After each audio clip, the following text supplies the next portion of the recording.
ধন্যবাদ এবং আসসালামু আলাইকুম। আজকে আমি কথা বলব বিষণ্ণতা জয় করার উপায়। গুরুত্ব সহকারে ভিডিওটি আপনারা দেখবেন। আপনি যদি চ্যানেলে নতুন হয়ে থাকেন অবশ্যই চ্যানেলটি সাবস্ক্রাইব করবেন। আর আমি বরাবর মতো আমি আছি কাউন্সেলিং সাইকোলজিস্ট আশুজামা রাজু। আমি বিষণ্ণতা নিয়ে আমি কথা বলব। আসলে এই যে বিষণ্ণতা এটা মানসিক রোগের বিভিন্ন ধরন রয়েছে। তার ভিতরে একটা হচ্ছে এই যে বিষণ্ণতা। যখন কারো ভিতরে বিষণ্ণতা কাজ করে তার ভিতরে অনেক বেশি হতাশাবোধ, কর্মক্ষমতা হারিয়ে ফেলেছে এবং এটা মানসিক স্বাস্থ্যের উপরে একটা ঝুঁকি হিসেবে কাজ করে। আপনারা দেখবেন যে এর ক্ষেত্রে দেখা হয় যে তার ভিতরে মানসিক চাপ অনেক বেশি কাজ করে, আত্মবিশ্বাসের অভাব বোধ হয়। অনেক ক্ষেত্রে তার ব্যক্তিগত বা পেশাগত যে সমস্যাগুলো দিন দিন বাড়তে থাকে এবং সঠিক সময় সঠিক চিকিৎসা যদি না নেওয়া হয় সেটা কিন্তু কারো জন্য একটা লাইফ রিস্ক থাকে। আপনার হয়তো বা একটু সারপ্রাইজড হতে পারে যে যারা সুইসাইড করে তার অধিকাংশই কিন্তু আত্মবিশ্বাসের এই বা ডিপ্রেশনের কারণে করে।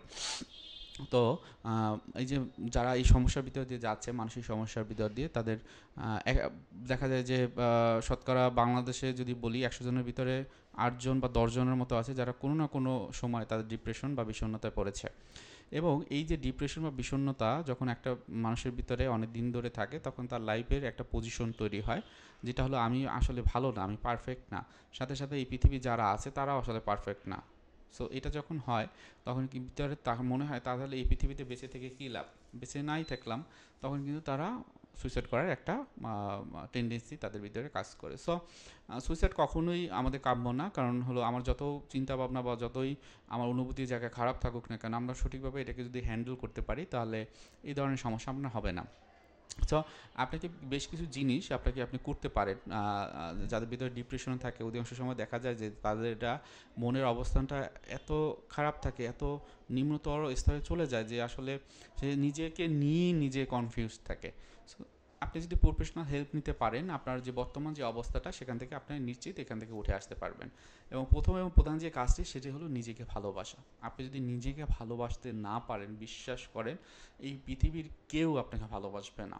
যেমন সেই ভালোবাসার জায়গাটা কি, আমার নিজের যে অনুভূতিগুলোকে অ্যাকসেপ্ট করা, আমার নিজের অনুভূতিকে ভালোবাসা, আমার চাওয়া পাওয়াকে মূল্যায়ন করা এবং যতটুকু আমি পারি ততটুকু হলো আমি চেষ্টা করব। যেটা আমি পারি না সেটা আমি পারি না, সেটা আমার দ্বারা সম্ভব না, সেটা আমি মাথায় নিয়ে আসবো না, ওটাকে দূরে রেখে দেবো। সো এটা কিন্তু আপনাকে অবশ্যই ভাবতে হবে, এটা আপনাকে করতে হবে। আপনার নিজের যত্নের জন্য কী করণীয়? আপনার একটা মন আছে, আপনার একটা এই মনটাকে যত্ন নেওয়া খুবই গুরুত্বপূর্ণ, কারণ সমাজে মানুষের সাথে চলা, তাদের সাথে ইন্টারাকশন করার ক্ষেত্রে আপনার মনটাকে খুবই গুরুত্ব সহকারে দেখতে হবে। এখন মনটাকে গুরুত্ব দিতে হলে তার কিছু চর্চাও করতে হবে। আপনি মাইন্ডফুলনেস মেডিটেশন করবেন, আপনি বর্তমানে থাকার প্র্যাকটিসগুলো করবেন, কীভাবে বর্তমান থাকতে পারি। আপনি যদি ভবিষ্যতের কথা অনেক বেশি চিন্তা করেন আপনার অনেক বেশি হেল্পফুল হবে না।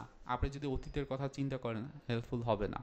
সো এখানে একটা পার্থক্য থাকে, যার ভিতরে বিষণ্ণতা থাকে তার একটা সময় যেটা হয় যে অতীতের কথা অসম্ভব চিন্তা হয় এবং এই অতীতের চিন্তাগুলো একটা সময় এটা ভবিষ্যতের চিন্তাও টেনে নিয়ে আসে। সুতরাং আপনি যখন মানে নিজের ভিতরে ডিপ্রেশন বোধ করবে বা বিষণ্ণতা বোধ করবেন আপনি নিজে নিজে কিছু প্র্যাকটিস করবেন। প্রথমটা হলো শ্বাস প্রশ্বাসের ব্যায়াম, মেডিটেশন এবং বর্তমান থাকার প্র্যাকটিস। অর্থাৎ বর্তমানে যা কিছু করেন, আপনি যদি পড়াশোনা করেন পড়াশোনা আপনি একদম নিয়ে যেতে দেবেন, অন্য চিন্তা করব না। আমার কালকে পরীক্ষা আছে, এক্সাম আছে, ক্লাস আছে, ক্লাসের প্রিপারেশন নেব, এটাই আপনার প্রথম এবং প্রধান কাজ থাকবে।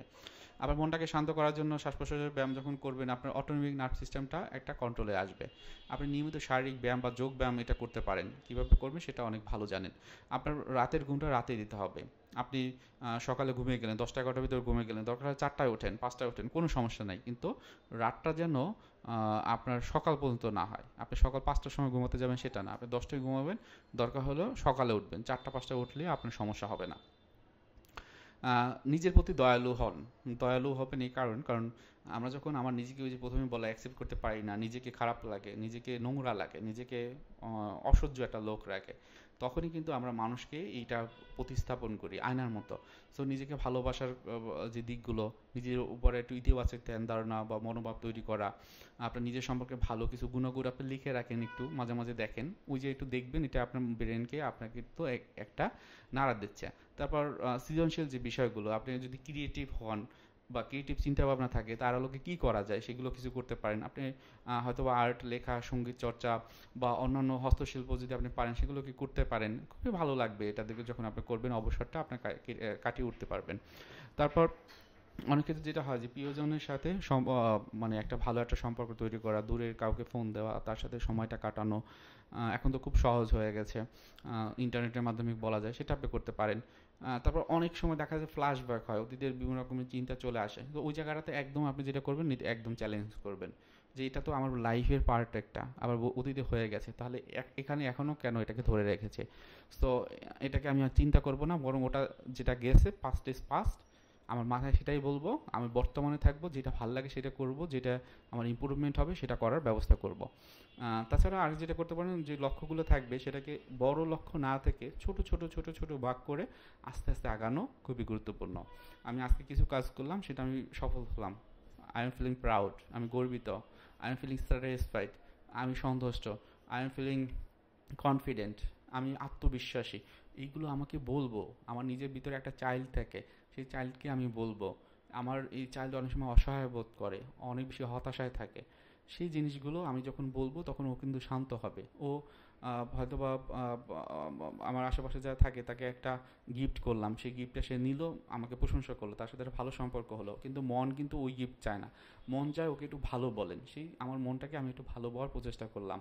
এবং খুব বেশি সমস্যা হলে আমি অবশ্যই প্রফেশনাল সাহায্য নেব, কারণ প্রফেশনালরা আছে এখানে এই বিষয়ে এক্সপার্ট, তা সেটাই আমার লাইফ পজিশন যেটাই হোক না কেন সে আমাকে হেল্প করতে পারবে, কারণ সে এই বিষয়ে অনেক বেশি এক্সপার্ট আছে, তার চিকিৎসার ধরন আছে।